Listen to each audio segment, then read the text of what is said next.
Welcome to creating an e-textbook, and you can find a live binder for this by going to this bit.ly/LOYZDR, and you can access the live binder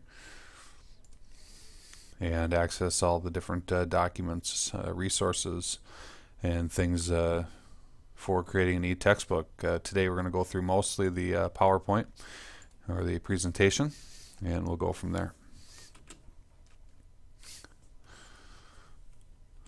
Now, purpose of a lot of times creating an e-textbook, basically saving the school money, sharing knowledge and resources, using resources that you have and resources that are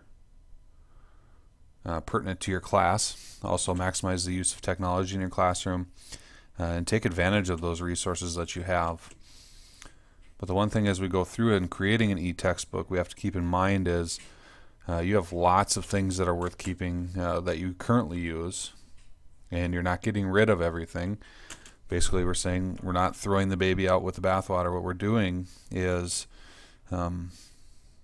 taking out some of the things that we don't use, bringing in some of the things that we need, whether or not your textbook is old, you just want to compile some resources, whatever. All those things can be done in creating an e-textbook. One thing we need to keep in mind is that the standards should be the framework for your book. They should be aligned K12. And as we go through, basically the point of aligning your standards, identifying power standards, things like that, is because we hear this all the time as we go up. Well, I don't use chapter 4 and 17 in my textbook now, and so let's not make that same mistake and create chapter 4 and 17 when we're not going to use them. Address those standards at the beginning of each chapter, and then it's easier to identify those at a later date. What we've chosen to use is CK12. CK12 is open source textbooks, basically, that are free to use, modify, and distribute. I will warn that these should be used as seed material, so as starting material, kind of as a framework, and then fill in the blanks going in through and edit as you take a look at CK12 textbooks. They have a flexbook system, which allows you to take only the chapters that you want. You can also edit those chapters as well. So it is open source. Open source, free to use, free to modify, free to edit, and free to distribute under certain limitations. A lot of it is basically just giving attribution to the person that has created that open source material, whether or not you're taking it from CK12. There'll be an author there. Wikibook sometimes has an author.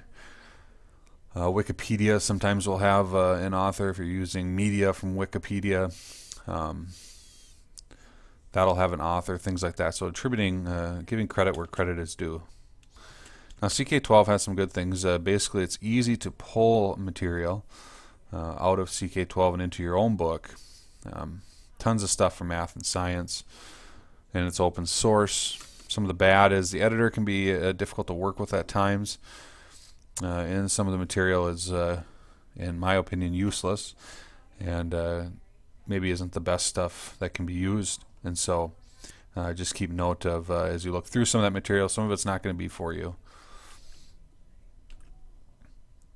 You also have the content of your book coming from open source materials such as CK12 Wikibooks, but you also have your wealth of resources that you use in your classroom, or that can be accessed on the internet. And if you're creating an e-textbook, why not pull those things into your book? And so what we need to do is find a way to compile and organize those resources that you have. And again, you got to find a system that works well for you. The system that works for me is a social bookmarking site. I use Digo. I have used Delicious, but Digo works well. I find something, I bookmark it, I tag it, and then I can go in and access that stuff at a later date. It's online. Doesn't matter what computer I'm on. I don't have to be on a certain computer where my bookmarks are saved, because they're saved online. And so Digo or Delicious is a good way to go to start compiling some of those resources. There's also two different ways to Well, there are many different ways, but there's two ways that you can to create your book. You can use the CK12 Editor, or use Microsoft Word or Google Docs to create your ebook. The beauty of creating your own book is basically it's editable. You can include only the things that you need. It adds a personal touch. So if you want to include projects, assignments, local examples, what another teacher does in your school, that stuff can be pulled into this book that you create and added in as supplements to the text, and really make that reading more real for those students. Now the CK12 Editor, as we take a look at that, integrates easily with CK12 content, obviously. And so you just basically hit a plus button, it adds it to your Flexbook system, away you go. You can easily, fairly easily embed video, but I did find it inconsistent with images, as text wrapping didn't seem to work so well. You can also export easily as a PDF, EPUB, or HTML, and you need to be online for this to work. Word and Google Docs, if you're going to use that, it should be relatively familiar to use. Easy to insert images and play with images. Consistent. Export as a PDF, find an online converter, convert it to an EPUB file, and you can work on it anywhere. There's also spelling and grammar check, and you can add in readability as well. What I see is using some of the CK12 content, the Wikibooks content, taking that from a variety of sources, open source resources, and editing those using Microsoft Word. When finished, you can save that as a PDF file. Go online if you want it as an EPUB, convert it, and away you go. I found Word just being much easier to work with. Became kind of frustrated with the CK12 Editor. PDF and HTML versions seemed to look different, and images were difficult to work with as well.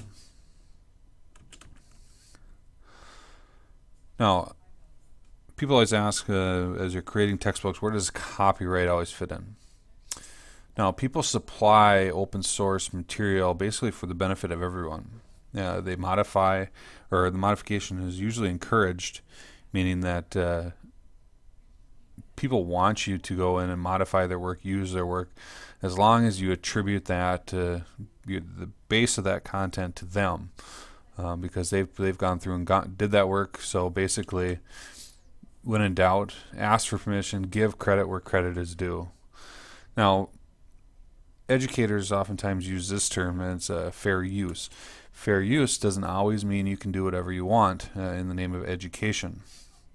Got to remember that there is a couple other criteria for fair use.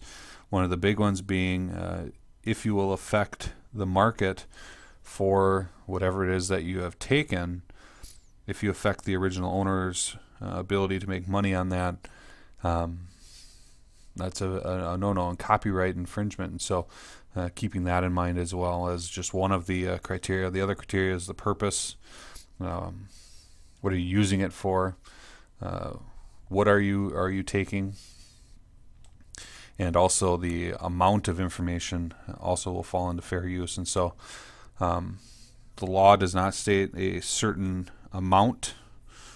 And so you're saying 250 words or 10%, those things are not in the law as it pertains to fair use. And so if you're taking, as far as amount, if you're taking the bulk of their content, and by bulk of it I mean you're snatching up some main ideas and taking the bulk of their material. It doesn't matter if you've taken 246 words or 253 words or 400 words, you've still infringed upon their intellectual property. And so you have nature, purpose, amount, and effect on a market that fall into fair use. Now, as you take a look at the live binder that I've created, There are open source resources here: CK12 Wikibooks, Curriki, Wikimedia Commons, Wikipedia, Creative Commons, OER Course Matrix, some free math texts. There's stuff out there for you that I've compiled. Not to say that these are the end-all, be-all, but these are some decent resources in my research that I've found.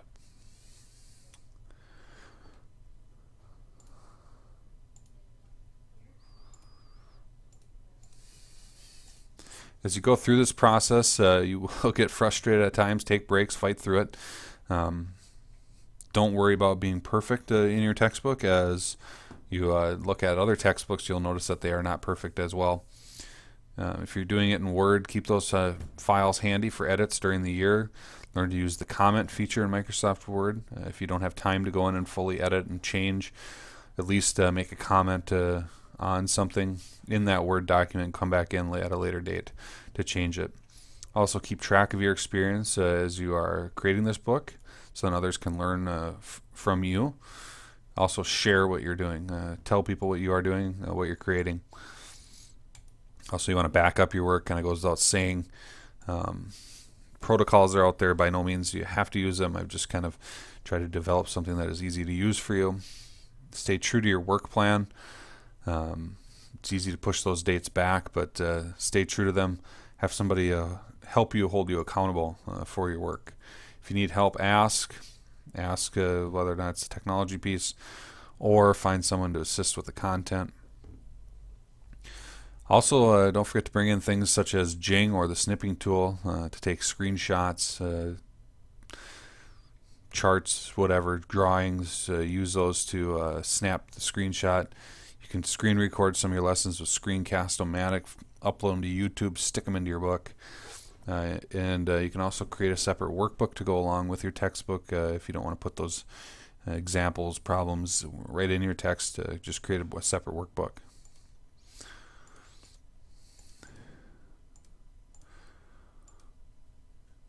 One last thing here, when you're completed with your book, just note that you shouldn't sell it because it's open source material.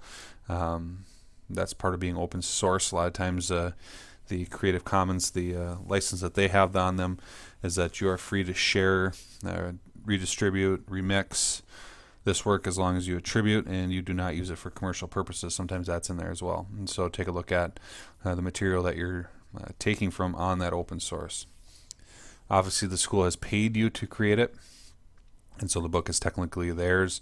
And so if you leave the school, you're free to take your book with you, but you cannot tell the school that they cannot use your book because they have paid you to create that book for them. Also, a way to convert those files until the very end, as you might want to edit or add material right at the end as well. And so if you do everything up front, you're going to end up resaving, saving again, finding everything that you saved. And so a lot of times when you're complete and you're going to about ready to use it, then you can do your PDF or your EPUB file. Stick it on your website. Students can access it. Take note of the live binder as you go through. There's some documents out there, resources, open source resources, and away you go.